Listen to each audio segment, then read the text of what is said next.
February 14, 1945, Iwo Jima.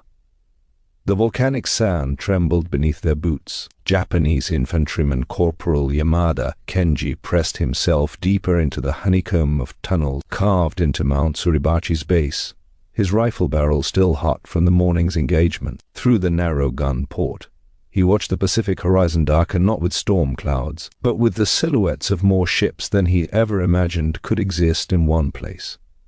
The air tasted of sulfur and cordite. Somewhere above, a wounded soldier's moaning merged with the mechanical drone of distant engines. Yamada's hands, calloused from 2 years of digging these defensive positions, trembled slightly as he checked his ammunition. 43 rounds remaining.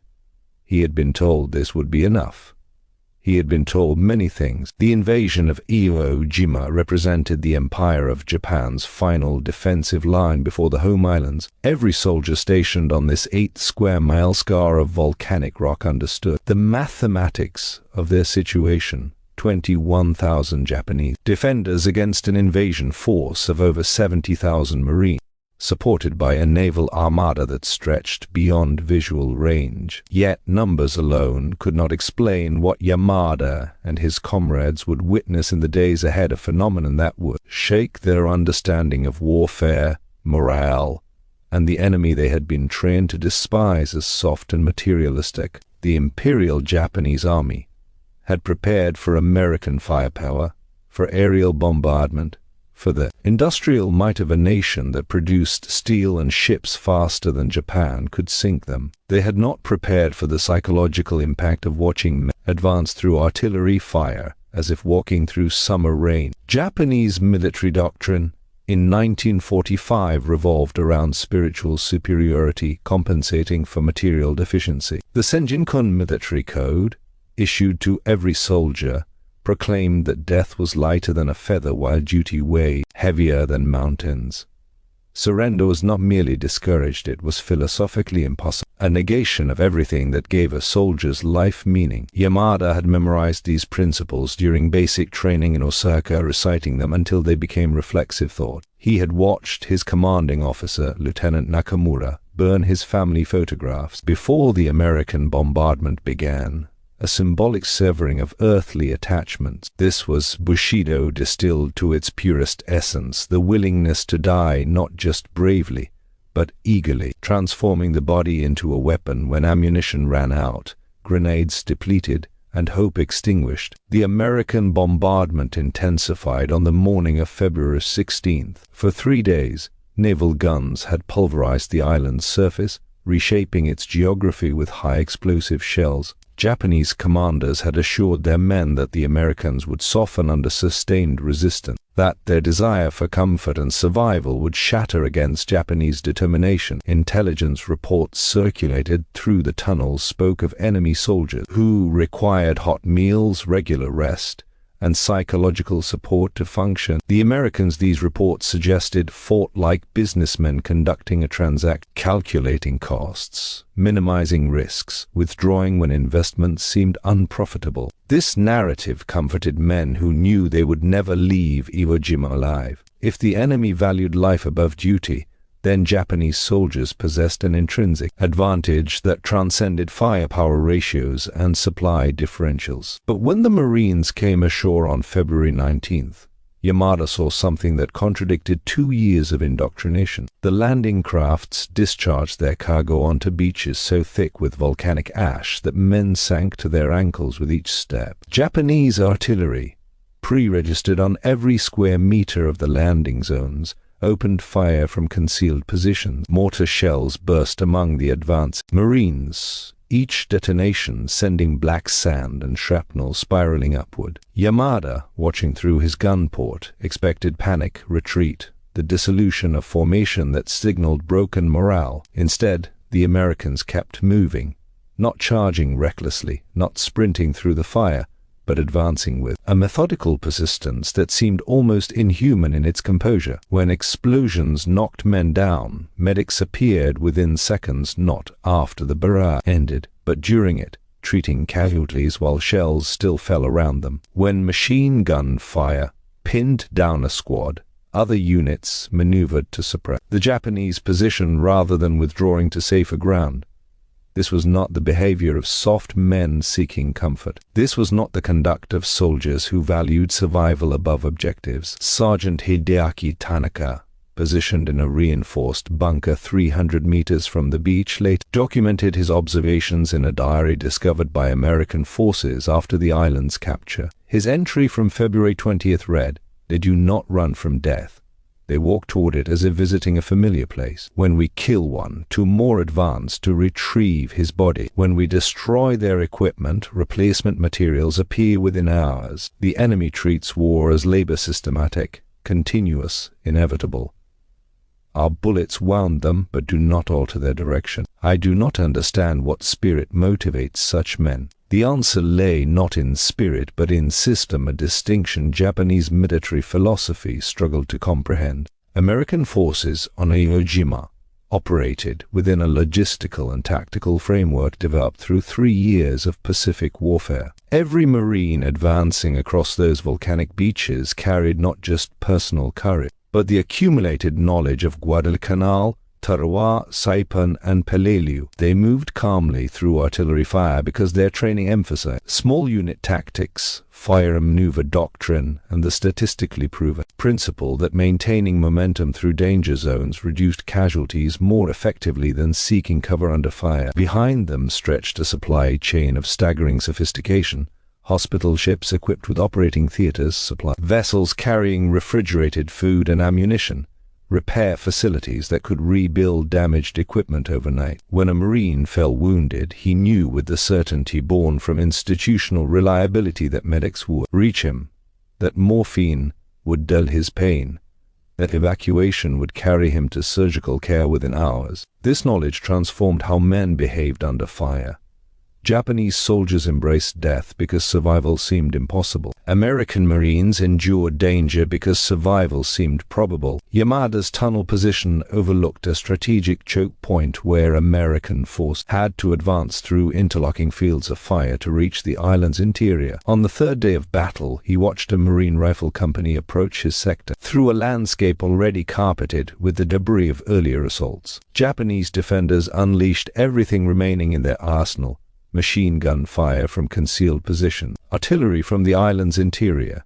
Even grenades rolled down the volcanic slopes toward advancing infantry. The Marines took casualties. Yamada counted 7 men fall in the first 30 seconds of engagement. Then something happened that would haunt him during the remaining weeks of his life. The surviving Americans did not retreat, did not hesitate, did not even accelerate their pace. They simply continued advancing, stepping over their fallen comrades, suppressing Japanese positions with rifle fire and grenades, methodically eliminating each defensive strong point as if following a predetermined sequence. Their faces, visible through Yamada's rifle sight, showed concentration rather than rage, focus rather than fear. They looked like men completing difficult work, not soldiers confronting mortality. What Yamada could not see, what Japanese observers across the Pacific theater consistently failed to understand, was the infrastructure of confidence that permitted such composure. Every Marine on Iwo Jima knew that artillery support was minutes away via radio communication. They knew that close air support could strike enemy positions faster than they could deploy their own organic weapons. They knew that ammunition resupply was continuous, that water and rations would arrive on schedule, that the massive apparatus of American industrial power stood behind them with resources so vast that individual battle became statistical inevitabilities rather than desperate struggles. The samurai code demanded that soldiers find strength within themselves, transcending material limitations through spiritual purity. American military doctrine inverted this equation: create conditions where individual courage could be expressed through calm professionalism rather than suicidal heroics. The symbolic object that crystallized this difference, repeated across countless Japanese accounts, was food. On the 5th day of battle, American forces overran an advanced Japanese position, killing most defenders and forcing survivors like Private Hiroshi Kubo to retreat deeper into the tunnel network. Kubo, suffering from malnutrition after weeks of reduced rations, paused in the captured position long enough to examine what the Americans had left behind. He found half-eaten chocolate bars, cigarettes, canned fruit, packages of cookies, the casual detritus of men who possessed so much they could afford to abandon provisions. His own rations had been reduced to hardtack and whatever could be scavenged from the volcanic soil. The Empire had promised that spiritual strength would overcome material weakness, that hunger would sharpen rather than dull fighting effectiveness. Yet here was evidence that the enemy ate better during battle than Japanese soldiers ate during peacetime. Kubo took one of the chocolate bars, its wrapper printed with English words he could not read, and carried it through the tunnels like a religious artifact, showing other soldiers this tangible proof of American abundance. The chocolate bar became a bitter sermon. If the enemy could afford to waste food during combat, what did that suggest about the industrial capacity supporting them? If American soldiers carried such luxuries into battle, what did that reveal about their society's ability to produce, transport, and distribute resources? Japanese propaganda had characterized Americans as decadent and weak, their comfort-seeking nature a fatal vulnerability that Japanese discipline would exploit. But Kubo and his comrades now confronted an uncomfortable revision. Perhaps American abundance was not evidence of weakness, but its opposite, the material expression of a system so efficient, so productive, that it could afford to supply frontline soldiers with commodities that Japanese civilians could barely imagine. This realization spread through the Japanese defensive positions like contagion, whispered in darkened tunnels during brief respites between American assaults. Soldiers who had enthusiastically embraced the Bushido narrative began questioning its premises. If spiritual purity mattered more than material strength, why were they losing? If Japanese discipline surpassed American softness, why did the enemy advance calmly while Japanese force disintegrated under bombardment that never ceased, never slowed, never exhausted its ammunition? The cognitive dissonance became unbearable. Lieutenant Nakamura, who had burned his family photographs in symbolic renunciation of earthly attachments, was found by his men having committed seppuku in a sealed chamber, leaving a note that read simply, "I cannot reconcile what I believed with what I have witnessed." The Americans continued their methodical reduction of Japanese defensive positions through early March. Yamada, now isolated in his tunnel section after American flamethrower teams sealed most connecting passages, maintained his position not from hope but from the absence of alternatives. Surrender remained philosophically impossible even as it became practically inevitable. On March 3rd, he recorded his final observations in a letter he knew would never reach his family. His handwriting, cramped and irregular from weeks of malnutrition and stress, nevertheless maintained its clarity. The enemy does not hate us. They kill us efficiently without emotion, as men might remove obstacles from a road they are building. They mourn their dead, but do not stop advancing.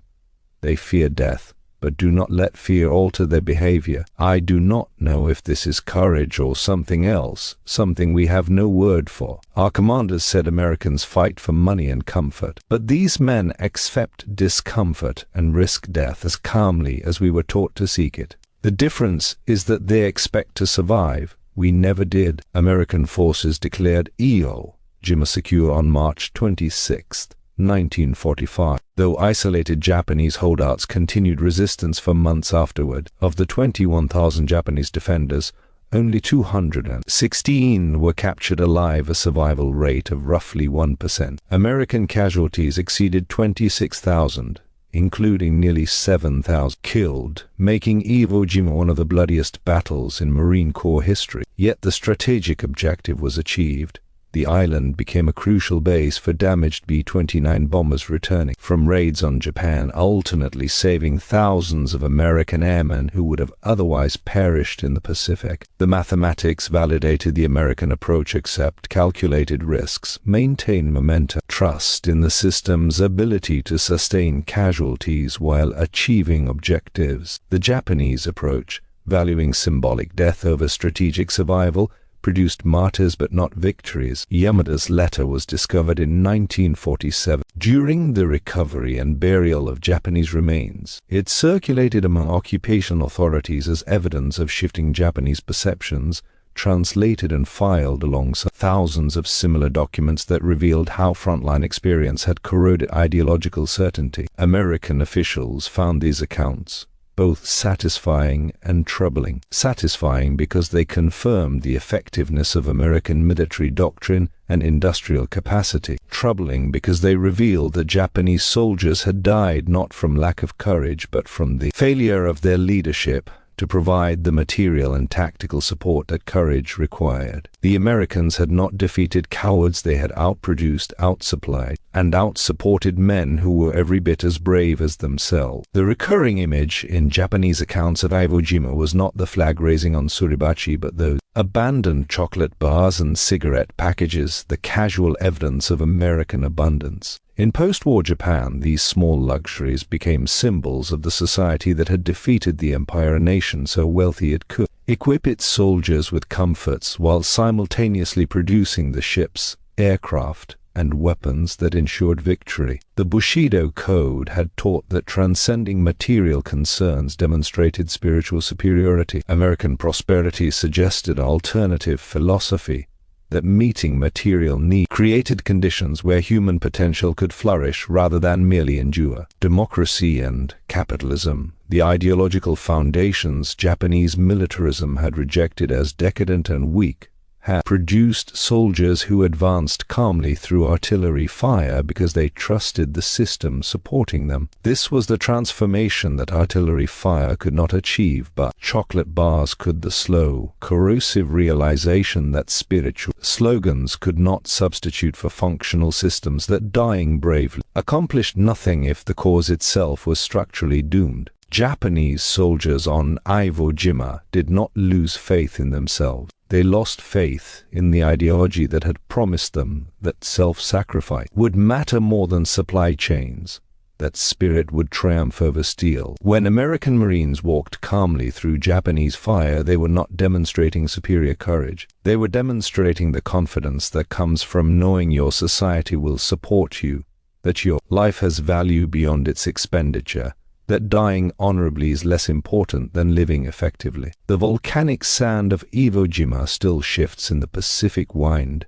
gradually erasing the tunnels and bunkers where 21,000 men waited for death. The island stands now as a memorial to courage on both sides, Japanese defenders who fought with nothing but determination, American attackers who advanced despite everything Japan could throw at them. But beneath the commemorative plaques and solemn ceremonies lies a harder truth. Courage matters less than the systems that enable it.